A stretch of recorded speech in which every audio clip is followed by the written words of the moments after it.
Welcome to another edition of Soccer Files here on the SDH Network. I am Jason Longshore, and today I wanted to jump into a time period in American soccer that at times gets overlooked when we talk about the professional game in this country. We'll dig deeper into the beginnings of the professional game, the 1966 soccer wars. I think this was before they used Z's in those situations, but where you had multiple groups trying to create leagues. You had two that actually kicked off in 1967 with very, very different formats. Then they merged at the end of 1967, and you had the North American Soccer League, which was the original name of one of the leagues.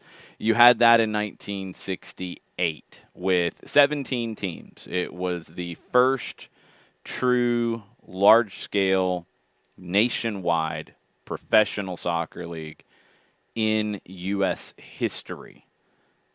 It didn't go so well. A lot of teams lost a lot of money. And what I wanted to focus on today was the time period at the end of the 1968 season and how the league stayed functioning in some form or fashion going into 1969. Because by staying alive and actually refocusing things a bit, it really created the opportunity for the New York Cosmos to come into the league a couple of years later, for Pelé to come to the league, for things to go up another level. If the league had folded at the end of 1968, I don't think any of that happens. I don't think there's another group who's trying to start this from scratch.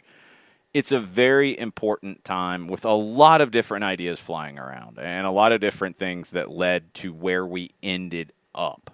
Just like I talk about all the time when it comes to Major League Soccer and what you like or what you don't like about the league, the fact that it started in 1996 with Game 1 and is going strong today and has grown and is at a scale that no one would have ever guessed. When you go back to the beginning of 96, you go back to the end of 1984 when the NASL was on its last legs, and you go back to 1969 where there were 5 teams in the North American Soccer League.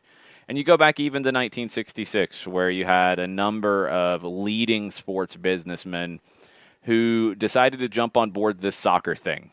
And he didn't really know how to do it, and he didn't really have soccer people involved because there weren't that many soccer people to begin with in this country. So it's a wild road. We're going to grab little aspects of different things from it. We're lucky that, especially in the early years, really the epicenter for a lot of it was here in Atlanta, GA. And the Atlanta Chiefs won the 1968 championship, and the Atlanta Chiefs were one of the leading draws for attendance in the first 2 years of professional soccer in the United States at this kind of a level in a nationwide league. And they were the ones that were the least likely at that time because they didn't have the ethnic background that a lot of other cities had. And they created it from scratch, and they created it on the back of the, almost evangelical kind of work of Phil Woosnam coming to the United States and really taking it upon himself, and as he was instructed to do by Bill Bartholomé of the Atlanta Braves, who owned the Chiefs, by Dick Cecil, to sell the game.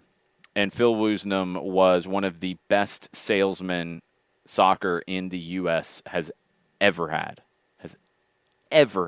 And you don't have the North American Soccer League succeed into 1969 or beyond without Phil Woosnam. Now, at the end of 1968, the season, which was in September, the Atlanta Chiefs, Phil Woosnam was a coach. He was really getting away from being a player coach like he was in the first year to more of a coach as a manager, and he was leading the Atlanta Chiefs to great success. They ended up winning the 1968 championship, another story that you might know a little bit about. We'll dig into on future episodes of Soccer Files. But this is about what happened after the season.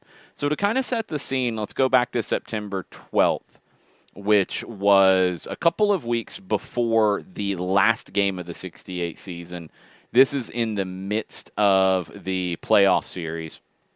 And Jesse Outler, in an article in the Atlanta Constitution, got into some of the financials of the Atlanta Chiefs at this time. 2 years of professional soccer for the Atlanta Chiefs had resulted in around $700,000 in losses.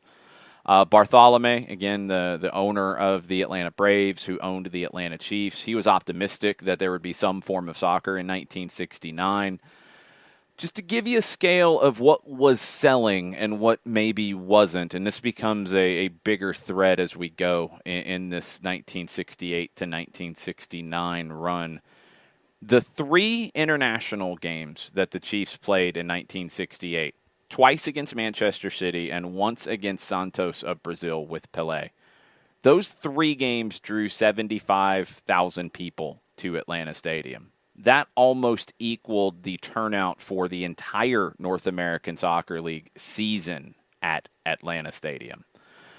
Outler and many others around the country said that the NASL, and Outler's quote is, wasn't major league by foreign standards. Outler said, soccer will sell. It did sell, but the NASL brand didn't sell. Men in the business of merchandising sports, such as Messrs. Bartholomew and Cecil, aren't interested in compiling $700,000 deficits. As one guy put it, if Phil Woosnam can't sell it, it won't sell. Now, Outler felt that playing through the summer hurt, and that was another recurring theme that we'll get into, the season that was picked for soccer in the United States. Outler also mentioned, and this was very specific to Atlanta, maybe it did come up in some other conversations, but you remember when you go through the different ownership groups of North American Soccer League teams, a lot of them were subsidiaries of Major League Baseball or NFL, or the owner had both teams. It depended on the corporate structure. For example, the Chiefs were underneath the Atlanta Braves corporate structure.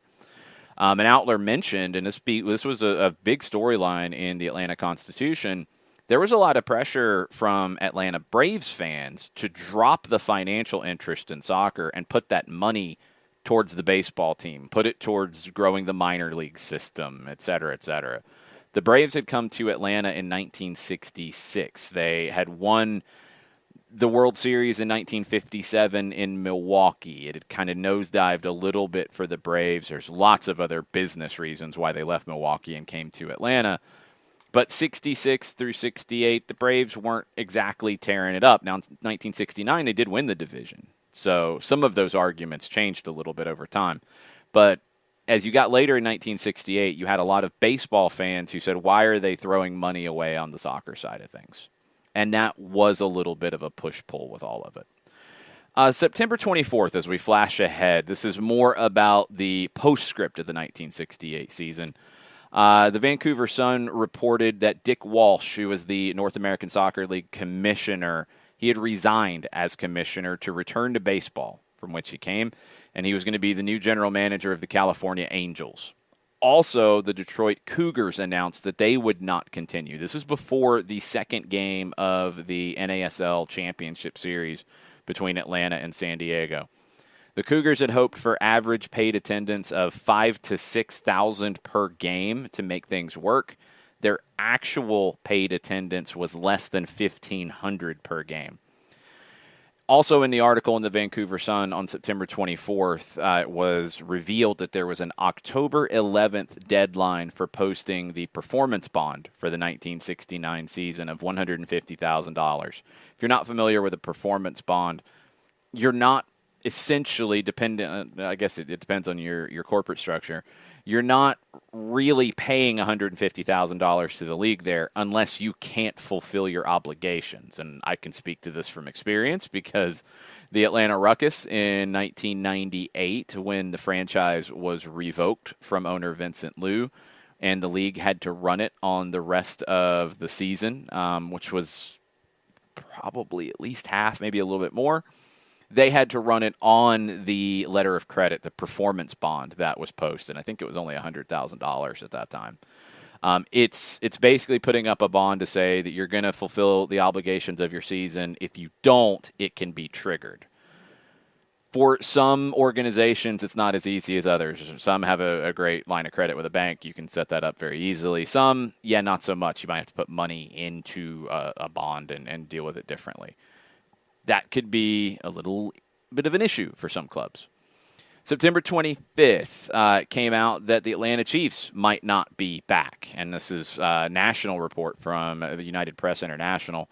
9,000 people for the first leg of the championship series in San Diego. Bartholomew said that the Chiefs would, coming into the 1968 season, need to draw 15,000 to break even. They did not. Really important article here or really important mention in the UPI article that the style of play in the NASL was starting to get criticized as well. So you have kind of this double whammy of the NASL struggled to recruit casual sports fans to soccer, and they also struggled to keep the few soccer fans that were in the United States at this time engaged. The criticism of the style of play included this quote: "The NASL permitted its teams to play defensive soccer, dull at best, instead of forcing them to play the sort of high-scoring, free-swinging contests that might have made turnstiles click." It's interesting that would come up at this stage with just a couple of years of national professional soccer, and there's already some conversation from really non-soccer media, because there really wasn't soccer media at this time, of, the style is very defensive. It's not that soccer is low scoring, it's that the NASL style was very defensive. Not necessarily wrong. September 26th in Rochester, who was not an NASL city at this point. They were an ASL city, and you had to keep an eye on what was going on in Rochester. Eventually, the Rochester Lancers came into the North American Soccer League. Article really getting into the Detroit Cougar situation because Rochester and Detroit had set up a working agreement. The Cougars cited losses of $1 million over their first 2 years when they folded. The Lancers, part of the ASL, but their president, Pat Dinolfo, said that he thought they could move up to the NASL. He said it may even be possible, if proper backing can be obtained, to consider a major league franchise in Rochester.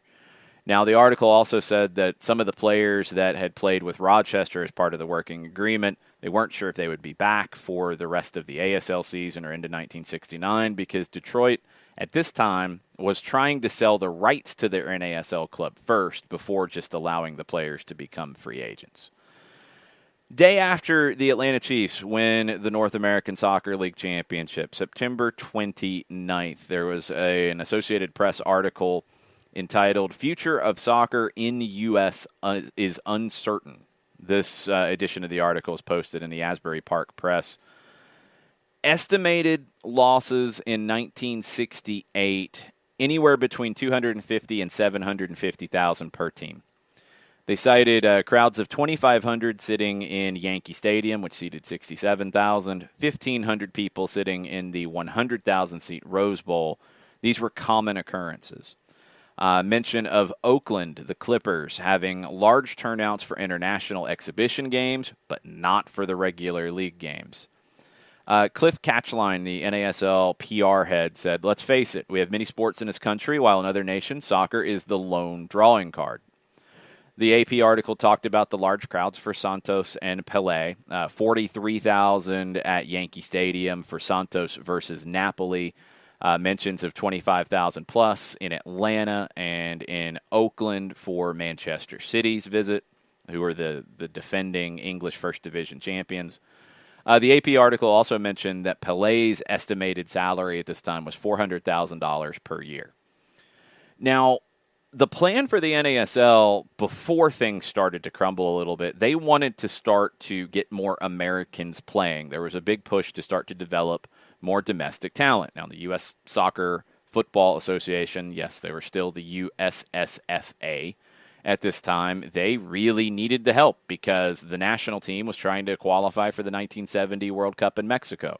Mexico was going to qualify automatically, opened a door for the U.S. They had not qualified since 1950. Bill Burgesh, he was a former baseball executive. He was the current general manager of the New York Generals. He said, quote, "Sure, I would love to field a team comprised mainly of Americans, but I don't feel that we are ready for that yet. I believe that such a ruling, which the idea the NASL had was to have 3 Americans on their roster starting in 1969, Burgess said, I believe that such a ruling will hurt rather than help the league. It would deplete the caliber of play. Instead, I feel that clubs should go all out and try to obtain the services of some of the big-name players from other nations.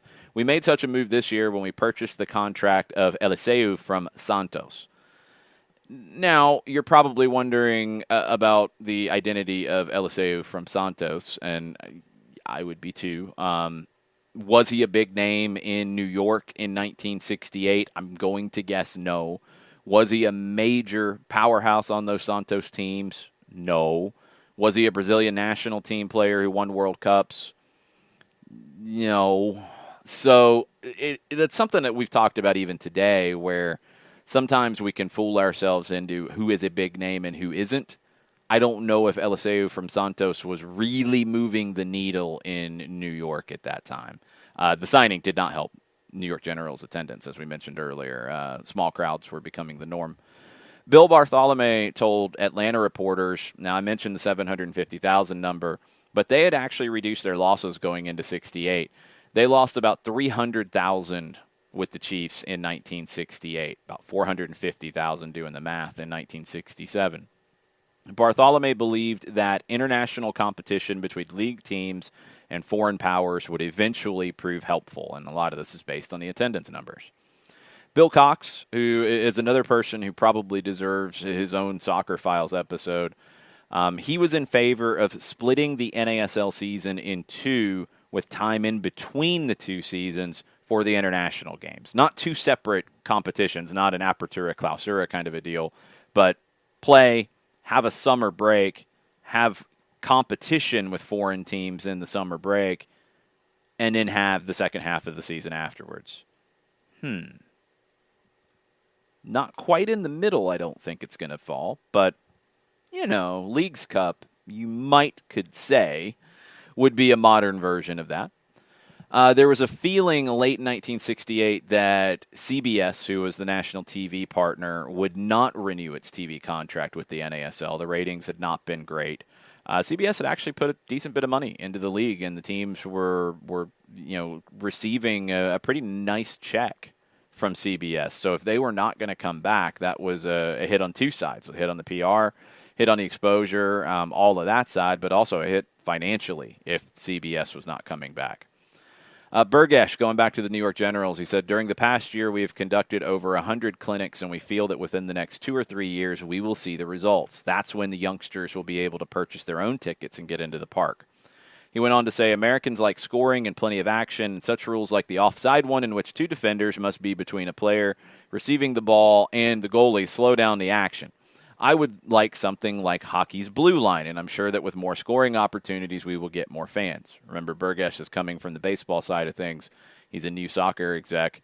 He wanted to change this stuff. There was also another NASL rule proposal that was mentioned in this AP article about a player committing a foul to be placed into a penalty box with different times set aside for different infractions. They also had a proposal at that time that games didn't end in draws. That's something the NASL did go forward with down the road.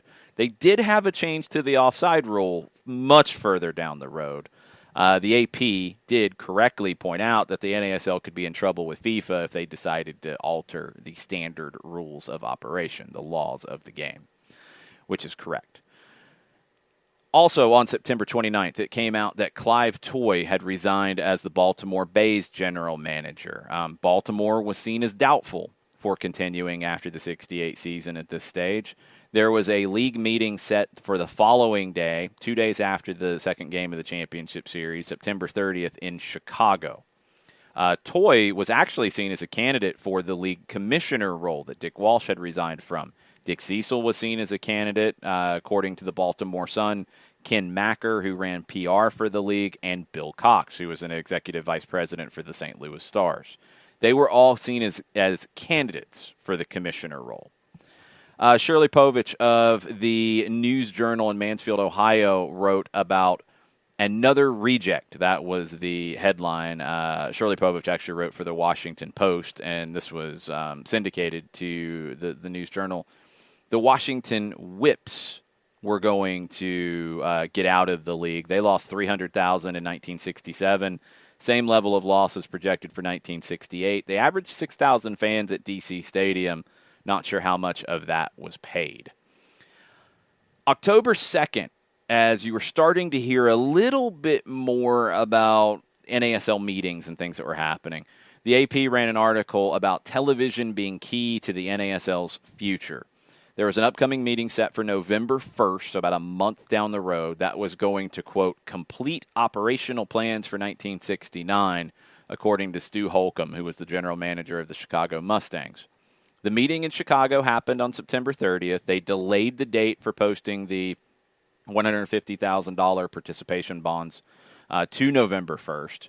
That November 1st date coincided with CBS's decision about renewing their TV contract. They held the option on that. And up to this point, Detroit was the only one who had definitively said they were not posting the bond for 1969. Holcomb added that Boston was questionable at the beginning of October, so about a month out. The Clippers in Oakland were set to post the bond. An article came out in the Oakland Tribune about it. Derek Liechty, who was the vice president of the Clippers, he said, "We are proceeding with our plans to play next year as long as there is a league," which is what Mr. Hilliard has said all along. Toby Hilliard was the Clippers owner, one of the Clippers owners. He also, Derek Liechty, did let it be known that they were going to file under their official name, California Professional Soccer Club, Inc., which means we only have to field a team in our franchise area in Northern California. They'd played exclusively in Oakland in 1968. There was some talk that maybe they should have played some games in San Francisco, some games in San Jose. They were going to wait till after the November 1st league meeting to define it, but they were starting to edge away from being purely an Oakland club. Jan K. Walker of the AP wrote an article in the October 9th of 1968. Pro soccer in Atlanta reaches out for youth. Vic Rouse, one of the players of the Chiefs, he said there is a need for more explanation of the game so that people won't shy away because they don't understand it. John Cocking, who played for the Chiefs, he said, "People see us in the stadium or elsewhere playing, and this gives a tremendous boost to understanding the game. It also gives us a morale boost to have the fans. There's not atmosphere if the stands are empty and there's no participation by the watchers." Pat Rouse, Vic's wife, said, "I think soccer's catching. The people need to be instructed as to the meaning of the game. Sometimes I'll see a play I love and I want to jump up and scream. All of a sudden I realize I'm alone." Now, in Atlanta, which had really zero soccer foundation before the Chiefs started, there were 20,000 youth between the ages of 7 and 16 who were playing soccer by the end of 1968. There were probably a few hundred, if that, playing before the Chiefs started in 1967. Amazing growth. Phil Woosnam was asked about this. He said, "We had to prove to the youngsters and people in education that this game has value.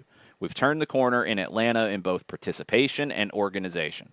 Development of the United States national team is the next step. This will be a side development of the youth program. These youngsters develop into native players."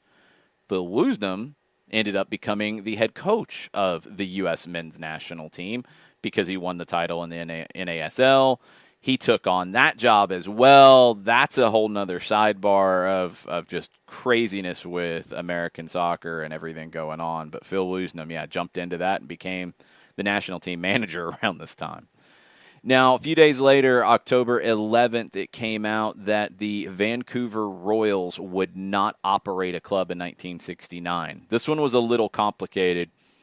When the NPSL and United Soccer Association merged to form the North American Soccer League, there were two teams in the Bay Area. One of them ended up merging with the Vancouver Royals, the San Francisco Gales. They were owned by a company called Shasta Sports Incorporated. In the merger, they ended up getting 55% of the combined entity, the Vancouver Royals. Well, they didn't really want to continue after 1968. In Vancouver, a group of local businessmen tried to raise up enough money to buy that 55% from Shasta. They weren't able to get there. That is ultimately what led to the Royals getting out. Shasta wanted $800,000 for their 55% of the team from the Vancouver minority owners. Just one thing to keep in mind about Vancouver and just where soccer was at this time in North America. The first manager for Vancouver in 1967 was Bobby Robson. The second manager, who came from San Francisco, was Frank Puskás. Big names. One not a big name at the time, Bobby Robson. Puskás was a huge name even at this time and is a legend. Articles continue to come out in Vancouver that they might have a team in Vancouver even if this team folded and then a new Vancouver team launched the next day. Or you could have a situation where they go into the Western Canada League, which had teams in Edmonton and Calgary and Winnipeg. So Vancouver had a pretty, interesting, thriving local soccer scene, but the pro team was having issues, and a lot of it was because of that merger and majority owners from outside of town. Go to another team in Canada. On October 12th, the Canadian Press wrote about the Toronto Falcons. Joe Peters was their owner. He was undecided on what to do. He said, "I'm undecided at the moment. If the league comes up with a new format I've suggested, then the Falcons will be back again next season." You're going to start to hear that kind of stuff very often with people saying, well, if they take my plan, then I'm in. Yeah, lots of that. October 16th, an article came out in the Courier-Post in Camden, New Jersey, about the Philadelphia Spartans. Now, the Philadelphia Spartans played in 1967. They did not play in 1968 after losing $300,000, but they were being revived, or at least the attempt was being made. Walter H. Aiken announced this at the law offices of Alexander Hampill. We have taken this step because we believe Philadelphia will be awarded an NASL franchise when the league meets in New York on November 1st. Now, all the other meetings were talking about the league meeting in Chicago, but who knows? Maybe it's a misquote. 50 investors risked $500 each to form a $25,000 capital pool. The corporation was planning a stock offering and provisionally selling season tickets, which had got up to about 200 at the stage. They were hoping for 1,800 by November 1st. They'd already announced a coach as well. He was coming back from the 1967 season. We'll see. See what happens with Philadelphia. So they're lurking. They're not a team in the NASL, but they won in. They think they're going to be awarded an expansion team. Meanwhile, you got other teams who don't know if the league's going to exist. Jeff Cross was one of the leading soccer writers at the time. He's based with the Province in Vancouver, the Province newspaper. He kind of broke things down on October 23rd. He said there were three groups within the North American Soccer League. Group A, they wanted to continue as everything was in 68. Chicago, Cleveland, New York, they led that group. Now, reportedly, they were holding a secret meeting that day in Chicago ahead of the key league meeting on November 1st. Group B, they wanted to suspend league play for 3 years, use that time for intensive promotion of the game at a grassroots level. They wanted an NASL all-star team or representative squad that would represent the league and would play a regular series of games against foreign teams in league cities. So essentially, it would be one team that would be a touring team that would play foreign teams who were also touring, and they'd go through the league cities and do this. Atlanta, Baltimore, and Detroit, who was dead as a current team but interested in this sort of plan, they were spearheading that group, and reportedly they met in New York the previous week, so the week of the 15th of October in 1968. Group C is everybody else who wanted to continue as before but wanted various changes. St. Louis wanted to continue, but they wanted a salary cap. Oakland wanted to continue. They wanted fewer league games, more international games. Toronto and Washington were non-committal to really anything. Boston and Houston seemed set to opt out entirely. San Diego and Los Angeles had their own internal issues, but they could possibly stay in with new ownership. Kansas City and Dallas roughly along the same path as St. Louis. There was some talk within the league that whatever decision was made would be dependent on CBS. Others say that CBS couldn't decide if they were going to renew or not renew until they knew what the NASL would be in 1969. So that's kind of a difficult conundrum. Vancouver granted all their players a release. They were still looking at the Western Canada League, which was semi-pro at best. And there was still the talk that the Vancouver Royals could officially fold at that November 1st meeting, but then November 2nd, a new Vancouver team could be announced with the local ownership to kind of sidestep the Shasta Inc. situation. Jeff Myers in the St. Louis Post-Dispatch wrote on October 24th that the St. Louis Stars might fold. The St. Louis Stars were led by President Robert Herman, the Herman Trophy you might have heard of in the college game, equivalent to the Heisman Trophy. Robert Herman told prospective members of a supporters/booster club, functioned a little bit more like a booster club in those days, told them that the Stars needed an upsurge of support to avoid folding. He said that the Stars had lost more than $1 million in their first 2 years. Herman said, "We don't know how long we can hold on with the losses we're taking. We don't feel we're a charity." Jeff Myers said that the league could continue with as few as 6 teams. Herman went on to say, "St. Louis is the keystone of the league. If we drop out, 3 or 4 clubs may follow, and then the entire league is in jeopardy. But if we can go on, then there may be as many as 12 teams next season." Herman and the 5 other owners of the team wanted to continue. Jeff Myers cited Atlanta's lead in kind of the same situation, where before the finals they said, look, we need help selling tickets. We need to sell season tickets for next year. We need commitments to buy season tickets so we know that there's interest in us continuing. They were able to put together a group, the Atlanta Chiefs Soccer Boosters, and it was led by Dr. Parton of Emory University. They ended up having commitments for more than 6,000 season tickets. And that put the Chiefs forward to say, yeah, we want to continue. We want to do this.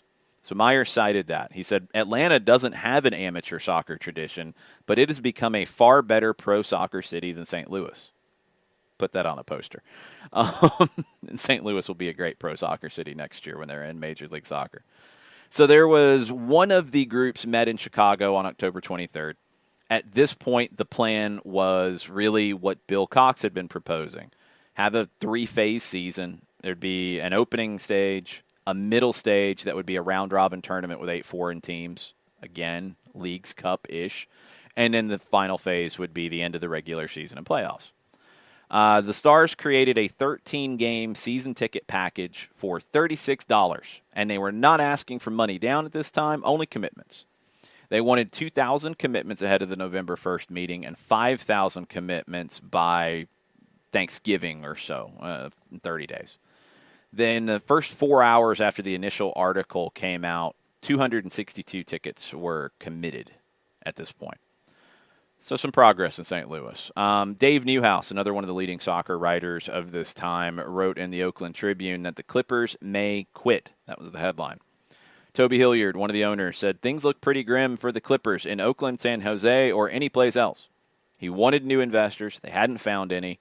He said the league can exist if it has 8 teams. The teams will be asked to post a $250,000 performance bond for 1969. Now, I had not seen that anywhere else. Again, possibly a misquote. Hilliard said he was going into the meeting with an open mind. Now, he did talk about the growth, or Dave Newhouse talked about the growth of the game in the Bay Area, Northern California, and he said 1967, there were 8 leagues, 188 teams, and 2,000 players on junior clubs. Now there were 14 leagues at the end of 1968, 285 teams, and 4,640 players. High schools had gone from 1 team in the Bay Area 2 years ago to 17 currently. Colleges had gone from 2 conferences to 4 and 13 teams to 26. So you're seeing a couple of things at this stage before you get into some of the big league meetings that decided the next step. You didn't have a large soccer infrastructure in the United States before these leagues launched in 1967, before they were being talked about launching in 1966. But you were having pretty fast growth in the grassroots side of the game. But it was going from 2,000 youth players to 4,600, going to 20,000 in Atlanta out of nowhere. Now, not all those were playing in leagues, by the way. A lot of that is, after school camps, clinics, stuff like that. But still, you're going from nothing to something pretty fast, or very little to much bigger very fast. It's still not anywhere near where we are today, and a lot of people felt like it wasn't enough to sustain a league. Bob Brogue in the St. Louis Post-Dispatch wrote about Bill Cox's plan. The St. Louis Stars board really liked it, the idea of the 3-phase season. Wanted to get the NASL condensed a little bit, around 8 to 10 teams was what Bill Cox was kind of looking for, which fit the line of thinking of a lot of people. You had maybe too many teams, some teams that just weren't ready, some markets that just weren't ready.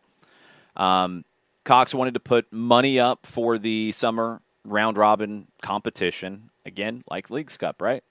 He had experience in this because he ran the International Soccer League summer tournaments in New York in the 60s. He would guarantee the foreign teams $2,000 per game, transportation and expenses paid.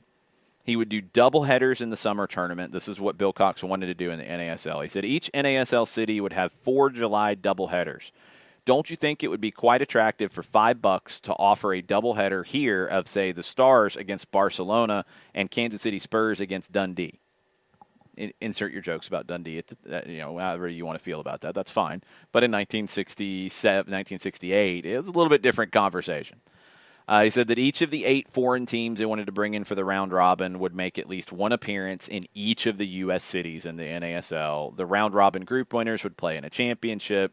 Then they'd have the NASL playoffs at the end of that season. That championship would be in September. He did want the round-robin points to count in the NASL standings. And the idea was that if they were able to average 10,000 in attendance for the doubleheaders in the summer, that they would be able to break even on that summer round-robin portion of the season. So that was kind of the baseline. And based off what Bill Cox did with the International Soccer League in New York, that was achievable. That wasn't a crazy number. Ahead of the big meeting in Chicago, the UPI, the United Press International, wrote about NASL meets in showdown. Each team was supposed to be represented. The teams that were going to compete in 69 were supposed to post the performance bonds. 3 teams by this stage, Detroit, Vancouver, and now Boston, had announced they would not be playing in 1969. 14 remaining members going into the meeting out of the 17 that finished the 68 season. At least 8 were regarded as certain to be continuing on November 1st before the meeting. The meeting also needed to select a new commissioner or executive or however they were going to go about that. They were also expecting word from CBS at this point. And this was kind of the showdown in Chicago of what was going to happen. Well, it ended up being a very interesting showdown, and Jeff Cross wrote about it in the Province in Vancouver the next day. The NASL announced that it would be suspending operations as a competitive league for a 3-year period. They started to lay the groundwork for a new format. This was one of the plans that Cross had written about before. The NASL All-Star team, or representative team, would be set to compete against some of the top teams in the world in both North America and overseas. There were 8 teams that had agreed to this plan: Atlanta, Baltimore, Cleveland, Dallas, Kansas City, Oakland, St. Louis, and Washington. Each team would contribute money over the 3 years to support the NASL representative team or all-star team. Other NASL cities did indicate some willingness to join the plan. Member cities would devote approximately half of their annual investment to development of soccer in their communities. The plan was expected to produce about $4 million, and that 14 cities were eventually expected to take part. Now, plans to continue in a normal format, quote, were not completely dead, and there were several clubs that were hopeful of having something resembling a normal season. David Smoyer was a league spokesperson at this stage, and he mentioned Dynamo Moscow, Real Madrid, Manchester United, Santos, and Tottenham as clubs that would play the NASL team in NASL cities. Smoyer said CBS was interested in the international aspect of the project. Eugene Scott, the COO of the New York Generals and chairman pro tem of the NASL, he said, "We are a league. Each member will own a small part of this new team. If interest becomes big enough, local identity will be engendered and local operations will be started again." Each of the cities was expected to keep a skeleton staff going, mainly to do the local promotions, the grassroots stuff. Each league city would get the NASL team playing foreign competition at least 3 times per year. The plan had to be approved by the Canadian Football Association, the CSFA, and the United States Soccer Football Association, the USSFA. Meeting was November 1st. Details were expected to be hammered out, and the league AGM was set to coincide with the USSFA meetings in San Francisco, November 13th to 15th. John Allen, president of the Chicago Mustangs, not supportive of this plan. He said he could be enticed back into the league if the national federations didn't approve the plan and the league had to go back to a traditional format. Allen said, the Mustangs are not going to resign or withdraw from the league. The league is going to have to vote them out. Well, if you don't post the performance bond, you pretty much solved the issue there, right? Boston, Vancouver, Detroit, Chicago, Houston, San Diego, Toronto, Los Angeles, and New York did not go along with this new plan at this stage, and some of those teams were not coming back. Boston, Vancouver, and Detroit, their official withdrawals were not made, so nothing is done yet with those clubs. They're just not continuing for 69, but they're still active at this stage. Boston, Vancouver, and Los Angeles did not attend the meeting. Now, Jeff Myers in the St. Louis Post-Dispatch wrote with more fallout on this, said that the USSFA might oppose the NASL plan. Now, the USSFA president, Bob Gulker, was based out of St. Louis. So you had a lot of U.S. soccer, I'll shorten it for now, U.S. soccer politics based in St. Louis, so they had some insight into this. The St. Louis owners, Bill Cox was the executive vice president of the St. Louis Stars. His plan was to have a league season with that international play in the middle. The St. Louis owners ended up overriding their own executive's plan and voted for the 3-year hiatus. Myers wrote that the USSFA, their objections would revolve around the plan failing to create any player identification for the fan and reducing the sport's exposure in each city. At least 5 clubs were behind Bill Cox's plan, including New York, Chicago, and San Diego. There was a question on if those clubs wanted to have a season and create a season, could there be a breakaway league, and then would there be 2 leagues? And the precedent from 1967, where the USSFA only officially approved 1 league, not both, would be that they would not have multiple leagues at the top flight in the U.S. Now, there's a lot of people who argue that even today. But there is precedent for it. And there was an idea that they would not support a breakaway league. Now, a factor that influenced the decision to go with the 3-year hiatus and the all-star team, et cetera, was word from CBS that they would not be renewing their TV deal for 1969, but that they were interested in televising games between this NASL all-star team and foreign teams. So that kind of pushed maybe the St. Louis owners, maybe others, towards supporting that plan.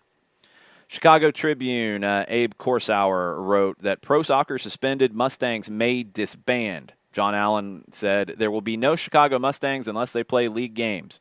If the USSFA give them approval, we will no longer be identified with soccer.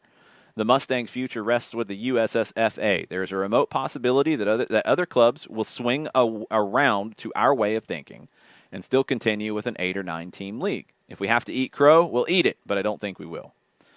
Wilt Browning wrote in the Atlanta Constitution, ambitious soccer starts over in the U.S. Now, he mentioned in his article that the executive committee that the league formed at this meeting included Dick Cecil from Atlanta, Gerald Hofberger, the owner of the Baltimore Bays, and Lamar Hunt, the owner of Dallas.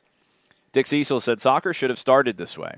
He said that the results of the 1967-68 league seasons, the results in the stands on the business side, reflected, quote, that we had isolated pockets of great interest to isolated pockets of no interest and apathy in this country. Unfortunately, we came into it 2 years ago where there were 2 competing leagues. Now we have taken what we believe to be a positive approach, and this program will lead to what we hope is a continuity of development in this country, which we don't have now. Dave Newhouse wrote in the Oakland Tribune on November 4th, Clips may come back. Toby Hilliard, owner of the Clippers, said, I still feel the same way I did when I started, that it's only a matter of time before soccer makes it in North America. Talking about the 3-year hiatus, he said, perhaps we should have done this 2 years ago, but everyone was so gung-ho, including me, and it killed us. We'll keep the promotional end going at the grade school and high school levels, become more involved with amateur teams, plus the super team. He was on board with the 3-year plan, and he plan to contribute $100,000 over the next 3 years towards the advancement of soccer based on 10 cities participating. He said at Friday's meeting in Chicago, the owners knew that the things couldn't continue the way they had been and that we had to figure out something else. The Clippers will not only work closely with youth programs, which have grown in leaps and bounds in 2 years, but will sponsor some amateur teams in Bay Area leagues. Now, across the bay, Carl Reich wrote, "Pro soccer has fight on hands," in the San Francisco Examiner. Matt Boxer was the president of the California Soccer Football Association, and he was talking about the USSFA conversation about approving this new plan for the NASL. Matt Boxer said, "We don't question the integrity of the NASL team owners, but they must convince us that promotion of their national team is in the best interest of soccer, not just an attempt to get back some of the money they have lost in league operation." St. Louis Post-Dispatch on November 4th reported that Bill Cox's agreement with the St. Louis Stars was set to expire on December 31st. He said, "There will be nothing for me to do in such a setup." He was the EVP of the team. If they're going to do the 3-year hiatus, not really anything for him to do. The Washington Whips also announced that their players had become free agents on November 4th. Jeff Cross in the province in Vancouver, he tried to make some sense of where things stood at this point on November 6th. He said that the group that came up with the plan of the 3-year hiatus was led by Atlanta, and these were led by former NPSL teams. You still had some friction between the old USA cities and the old NPSL cities. Cross wrote that 3-year plan came up, it was led by Atlanta, who led the NPSL group. The night before the meeting, 7 cities said they were ready to play in 1969. Chicago, Cleveland, Dallas, Kansas City, New York, Oakland, and St. Louis. Philadelphia said they were ready as well, even though they weren't an official league member. There was a strong possibility at this stage that Vancouver could participate in a 1969 season, depended on resolving the corporate debt of the former San Francisco Gales. Between Thursday and Friday, Oakland and St. Louis switched sides to the, quote, Atlanta plan. At last count on Friday, 8 voted for the Atlanta plan. 3 were against it, 3 abstained. Cities participating in the plan are expected to put up $60,000 per year for 3 years and pledge another $40,000 for the operation of a league office and soccer promotion in their cities. $220,000 each, and performance bonds were expected to be posted by November 15th. Now, Cross wondered if the USSFA would allow the NASL to have the same exclusive rights to touring games, foreign teams coming in, as they previously had, since they're not really a league anymore. The American Soccer League, which had been the league that did this before, then the new professional league, first the USA, then the NASL, they got those rights over the ASL. They got the exclusive rights. The ASL couldn't bring foreign teams in anymore exclusively. Of course, if the NASL is not a league and they're doing the 3-year hiatus with an all-star team, the ASL would want to get back into the business of having foreign teams visit because they see the business is pretty good. CBS did say no to televising NASL games in 1969. Cross reported this. They did show interest in televising special events on a one-off. They also wanted the help of U.S. soccer people to get the TV rights to televise the 1970 World Cup. November 6th. St. Louis Post-Dispatch article, 9 clubs join Stars. The Stars Board of Directors gave their unanimous approval to the planned 3-year hiatus from league play. Said that St. Louis, Kansas City, Atlanta, Cleveland, Dallas, Oakland, Washington, Detroit, Baltimore, and New York would be part of the plan. Now, there's a few different cities in there that were maybe not part of it before, but this is how confusing it would be. Robert Herman said that the plan would be submitted Saturday in New York to the National Commission of the USSFA, headed by Bob Gelker of St. Louis, and they would make their final decision at their meeting November 15th to 17th in San Francisco.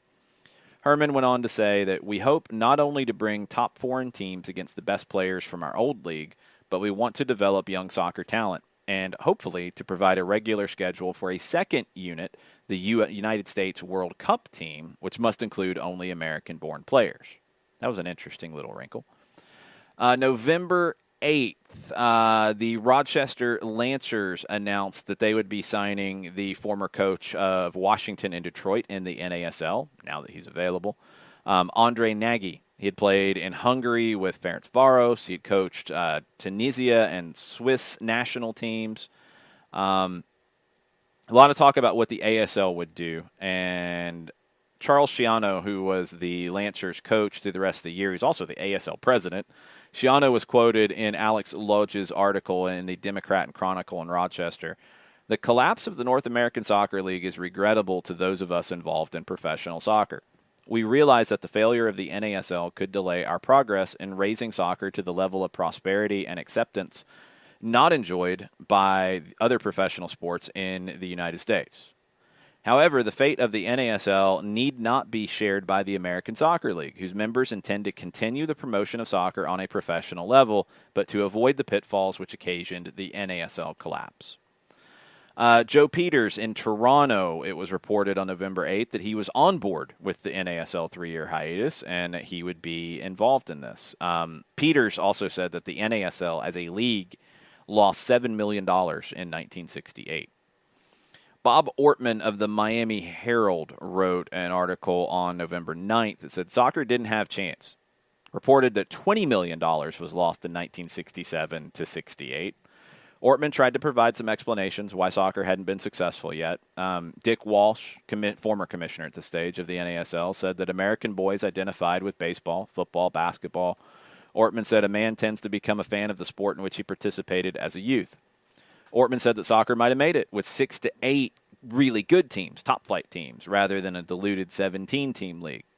Ortman also brought up the communication barrier, most players being international and having little to no English language understanding or speaking ability.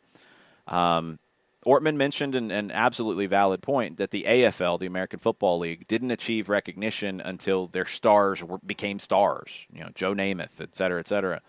Same with the NBA, and the NBA was in a very different stage in 1968 than it is now. You were only starting to see stars in the NBA, and the league was growing really quickly. Ortman went on to say, belatedly, soccer is attempting to promote youthful participation in the game, which ultimately could develop homegrown players and adult fans. Dead on that. It's interesting when you read some of the sports pundits in the late 60s, and when they talk about soccer open-mindedly, of course some didn't, but the ones who did had some really good points and some things that maybe should have been listened to a little bit more at the time. November 12th, Bob Gelker, quoted in the St. Louis Post-Dispatch, said that no decision could be reached at the weekend meeting of the National Commission in New York about the NASL plan. He said, our officers expect to make an announcement within a week or two. All I can say is that we are making progress on our study. Now, Dave Newhouse the next day wrote in the Oakland Tribune, Pro Soccer Super Team voted down. Newhouse learned that the USSFA, kind of tricky, had spurned the NASL proposal at the meeting, even though Gelker gave a quote to his hometown paper to say they hadn't made a decision. The reason why Newhouse knew or had found out that it had been spurned. Now, he did point out the state members of the USSFA had to vote to make this official. So it could have been said, they could have said no at the National Commission, or they could have met afterwards and said no, but it's not official. So maybe it's a little bit of gray area for everybody involved. But the reason why Newhouse found out was Dr. Alex Obradovich, who was the coach general manager of the Oakland Clippers. He's quoted in Newhouse's article, and he said, I talked with one of the USSFA officials right after the meeting. He said that soccer can only exist on some kind of a league basis, and that the super team was not the right answer. Toby Hilliard was asked about this by Newhouse, and he said, I'm as much in the dark as you. I just learned about this a few hours ago, but I'll tell you this. USSFA can put the KO to this, but it will be losing 5% of the action. The National Federation would get 5% of player registrations, of the friendly games, et cetera, et cetera. Hilliard said on the next steps for the NASL, no meeting has been scheduled as yet, although there could be one called for Friday in Chicago. That would be November 15th, when the performance bonds were set to be due. Hilliard said, I'm not sure the Clippers will go in as presently constituted. A league operation looks like a loser. The trouble is there's no money around. Maybe the best thing to do is shelve this league idea for a year or two. However, I expect a lot of action before the week's out. One suggestion in Newhouse's article was a league of 4 regional divisions with intra-divisional play to cut down travel expenses. Kansas City Times, Gib Twyman wrote an article on November 15th that Kansas City was keeping busy. The plan had been approved according to Tom Reno, the Spurs publicist, and that they were sending in their bond as the league requested. Said that we are ready to go whichever way they want to go, talking about the USSFA. Said that the other way that would be league play for 1969 if the one-team 3-year hiatus deal wasn't set up. Reno said, the bond was $150,000 for league play. Well, it's $180,000 now. He mentioned that a lot of the money that the USSFA made in 1968 was going to finance the U.S. World Cup teams that tried to qualify for the World Cup. Kansas City was trying to get the new NASL offices, which had previously been in New York. They put in a proposal to have the offices. He said, we still don't know about the headquarters. It looks good, but I think Atlanta is also a strong possibility. If Phil Woosnam coaches the All-Star team, the league may want the headquarters located near him, which would be Atlanta. Reno talking about Kansas City local activities. He said, we have appeared before more than 11,000 high school kids in the area now. We keep having a steady stream of requests, and we're going to be booked up solid through December when we plan to end this run of clinics. In the Interscholastic League, for example, at least 3 schools have shown they're interested in forming a team now. Again, more interest that was growing and growing. Newhouse in the Oakland Tribune wrote, support dying for soccer team. He said that on the deadline of November 15th for the bonds to be posted, only Baltimore and Atlanta met the deadline for a $100,000 bond. So this bond is $100, $150, $180, $250, who knows. Kansas City, Cleveland, Dallas, and St. Louis said they would post the bond under certain conditions. Oakland did not post the bond. The conditions that the others wanted were 8 teams financially backing the move, a workable financial plan, and the approval of the USSFA, which had not been given up to this point and hadn't been disapproved either. Newhouse reported that the new movement involves separate forces in the East and on the West Coast, which are trying to start their own leagues. Newhouse said that he learned on November 18th that representatives from Chicago, Cleveland, Philadelphia, and New York have already met about starting a league. Groups from Vancouver, Los Angeles, and the Bay Area had also met, a little more informal. Alongside all of this is a crazy sidebar, reporting in Birmingham, England, that Atlanta offer for Villa, ? Now this is probably going to be its own Soccer Files down the road as well. The Atlanta Chiefs had been interested in buying Aston Villa in 1966 at the very end of the year as they were starting to put together their first season. Kind of hit a snag when the NPSL, the league that the Chiefs were in, was not approved by the USSFA. Therefore, it wasn't approved by FIFA. So, yeah, that probably wasn't going to work. The Birmingham Sports Argus wrote that a takeover bid for Aston Villa was expected from the Atlanta Chiefs, the wealthy American football club. Dick Cecil said, it is likely I shall contact Sir Theodore with a view to sorting something out. Sir Theodore Pritchett was the president of Aston Villa. He basically made it clear that he could be contacted by any interested parties in buying the club. Dick Cecil said Atlanta would only be interested in taking full control and said that Phil Woosnam would probably take over Aston Villa. A follow-up article in The Guardian a couple days later, it was estimated that £300,000 would be required to put Villa in order. The Atlanta Braves Corporation were considering a takeover bid. They'd been interested 2 years prior, but talks broke down.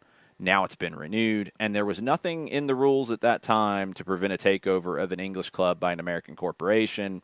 Ooh, but people were not happy about it. Again, sounds familiar, huh? Ken Nigro wrote in the Baltimore Sun on November 25th, pro soccer not dead yet. It said reps from 9 cities were set to meet on November 26th in Chicago to discuss continuing with the same league format as 1968. USSFA had not given sanctioning to the 3-year hiatus one-team plan as of yet. Gerald Hofberger, along with Executive Vice Presidents Frank Cashin and Joe Hamper, you might know the name Frank Cashin, they represented Baltimore at the meeting. Frank Cashin said, I'm not saying we would go in it, and I'm not saying we would not. It depends on what people have to say and whether there is any kind of a chance of success. Very frankly, I thought the other solution was a much better idea. Nigro said that the USSFA had reportedly turned down the NASL proposal, quote, because it would be unfair to other potential soccer sponsors who would want to operate teams in some of the same cities. The federation also wanted the league to agree to indemnification of any suits brought forth against any club or by any individual. New York, Cleveland, Chicago, Kansas City, St. Louis, Dallas, Toronto, Atlanta, Baltimore set to attend the meeting. Philadelphia was also a possibility. Liverpool Echo wrote in an article, this was syndicated by Reuters on November 28th, Phil Woosnam was quoted as saying the day before there would be some sort of soccer league in the United States next year. Woosnam said there is a good chance there will be a league of some sort next season, and the Chiefs will be in that league. The picture is certainly bright. Now, you're getting all kinds of different reports at this stage because nobody really seems to know what's going on. Jeff Cross talked about it in Vancouver, that the USSFA did not like the 3-year hiatus, one team set up at all. You had the differing reports about the USSFA had already turned it down from the Oakland Tribune. You had the quotes from Gelker in St. Louis. This is a few weeks later, and you still don't have any answers, really. It's all crazy. And you had a little bit of back and forth in Oakland with Obradovic, who wanted to continue with the league, and the owners who were kind of more on board with the 3-year hiatus and growing from the grassroots side of things. The NCAA finals were held at Grant Field in Atlanta on December 5th and 7th. Dick Cecil was there. Phil Woosnam was there, obviously. Cecil said, we'll have soccer of some kind when asked about 1969. Woosnam said, chances look good that we'll have a team, but we'll have to wait for definite word until the next league meeting. The UPI reported on December 11th that the USSFA revealed that day that they had conditionally denied permission for the NASL planned all-star team and 3-year league hiatus. The National Commission sent a memo to the NASL that included, what you apparently now seek is to leave the league in inanimate suspension and operate foreign tours exclusively. Your attention is drawn to the fact that our contract is not with the league, but with each individual member thereof, 17 in number. It follows, therefore, that we are legally and morally not in a position to approve your plan unless all the parties to the new plan agree to hold us harmless against any claims by dissident members of your league. Interesting explanation as to why they wouldn't support it. They didn't really take a stance. They did point out that, yeah, we're kind of in a situation here where we could get in trouble, we could get sued if we approve your plan, instead of saying we just don't like your plan. And it's a little hard to tell where the actual reality was. So everything's up in the air at this point. Phil Woosnam, the optimism that he had, Ken Nigro and the Baltimore Sun said it was more lukewarm coming out of that meeting. Baltimore only had one front office person left with the club, Gordon Jago, who was the coach. He was meeting with local recreation officials and local soccer leagues. He said the owners realized that mistakes have been made. They could write a book about the money wasted, but now everyone is much wiser. I still feel there is great potential here for soccer. And Jago was assisting Phil Woosnam with the national team at this stage. Dave Newhouse, Oakland Tribune, December 15th, wrote that the Clippers will play again next season. That was the headline. The Clippers were going to be back in a new format, changed name, revised management, and basically the same players. 15 games against top foreign competition starting in January of 1969. Dr. Alex Obradovic was the coach previously. He's going to run everything at this stage. They were bringing in, it was reported at this time, they were bringing in Chivas from Mexico on January 26th. It later turned out to be Atlas. And Dukla of Czechoslovakia on February 6th. That was the plan. That ended up changing a little bit. Obradovic said that they would play in San Francisco until March because the Coliseum in Oakland was undergoing a reseeding. They did want to play in Oakland. They were going to drop Oakland from the name, go back to the California Clippers name because of playing in different places. Obradovic said, but I expect 8 or 10 teams to follow our example by June. In 1970, I see regional leagues with national playoffs and then packed stadiums in 3 years. Their budget through June, according to Obradovich, would be $150,000. The players would take pay cuts of half of their salaries before, and a lot of them were going to stay, according to Obradovich.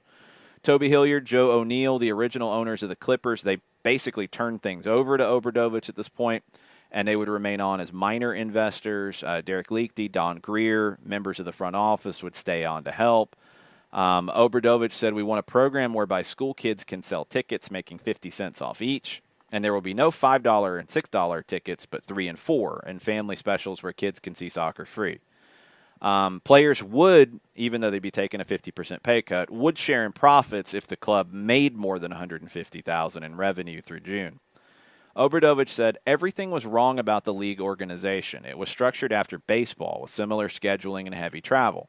We must become more like American football because the best soccer is played once a week. People who'd never been in soccer before were the ones guiding its future. They were in it for the money. When to make any sport a success, you have to be involved with your heart. Also mentioned some players that they were hoping to bring in if other teams folded.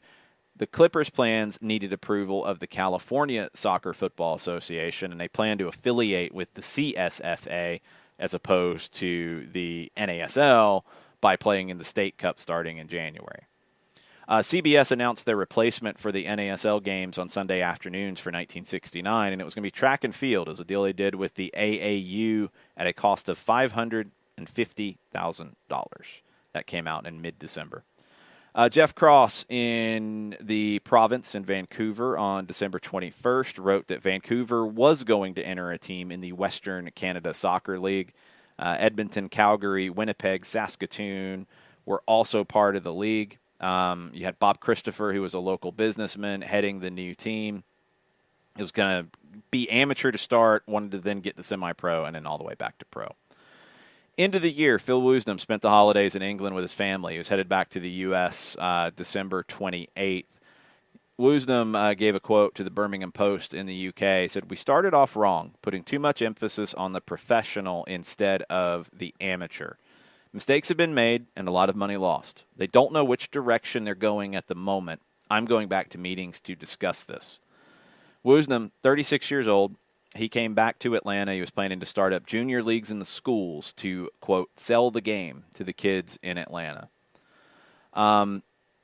We end with this to end 1968. Kind of good breaking point here as we get ready for whatever 1969 is going to hold for American professional soccer at this stage. Sam Hopkins, in his Georgia Scene column in the Atlanta Constitution, said, someone close to the situation had told him the day before, soccer fans had better not bet against the Chiefs coming back. Things are looking pretty good that they'll still be here. Nobody really knew, though, as the year came to a close. You had a plan. Well, you had a league. You had a champion in the Atlanta Chiefs. You had teams to go away. You had a lot of infighting within the league. You had a plan approved that the league would go on a hiatus for 3 years. They'd have a NASL All-Star team, kind of a secondary national team that wasn't a national team, that would play foreign teams on a regular basis, and everything would be put into the grassroots. Some clubs, Dallas and Atlanta, had done great work in the grassroots. Oakland did pretty good work, too. Some didn't pay any attention to the grassroots. This was going to force that. Not everybody was on board. Most importantly, the USSFA was not on board. They said no. Legal reasons, probably soccer reasons, too. So now everything's back to the drawing board. What's going to be next? Phil Woosnam coming back, a big part of all this. Atlanta was a big part of all this. You had a lot of other things going. Oakland, the Clippers, had already went their own way. They had a game already set up for the next month against Atlas. So lots of different things could go down in 1969. Second part of this Soccer Files will come up later, and it will have how they got to the 1969 season that by now you know happened. But how'd you get there? Because at the last day of 1968, nobody really knew. There was at least some optimism. At least in Atlanta there was optimism. Maybe not in other markets. Nobody really knew what was coming. We'll get into how they got to the season opener in 1969 in part 2 of the Soccer Files. Thank you so much for listening. Really appreciate it. If you have requests for other Soccer Files episodes, we will dig into those as we go. I'm going to try to do this on a more regular basis. Thank you for all the great feedback. Really appreciate it. We'll see you again very soon with another edition of Soccer Files.